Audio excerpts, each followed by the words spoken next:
నీతిమంతుని ప్రార్థన ఎలా ఉండాలట? అది మనపూర్వకంగా నీతిమంతులు చేసే ప్రార్థన అయితే ఆ ప్రార్థన ఎలా ఉంటుందట?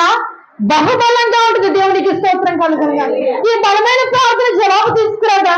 ఈ బలమైన ప్రార్థన మన జీవితంలో కార్యం జరిగించదా అంటే ఎంతైనా కార్యం జరిగించుతుంది. ఎటువంటి కార్యంలోనే జరిగించగలుగుతుంది. కానీ ఏదైతే యేసుక్రీస్తు ప్రభువు వారు ఈ గిన్నె నా యొద్ద నుండి తొలగించు అని ప్రార్థన చేశారో తర్వాత మరలా ఆయన వెంటనే అంటున్నారు కదా, ఏమని నా ఇష్టం కాదు నీ చిత్తం మాత్రమే నెరవేర్చబడాలి. హల్లెలూయా, హల్లెలూయా.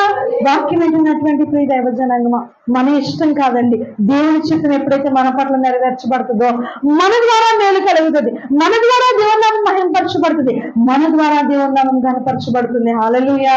ఈ రోజు నుండి మీ ఇష్టాలకు కాదు కానీ దేవుని చిత్తానికి మీ జీవితంలో చోటు ఇవ్వండి. అప్పుడు ప్రభు అద్భుతమైన కార్యాలు మీ జీవితంలో జరిగించడానికి ఇష్టపడుతున్నాడు.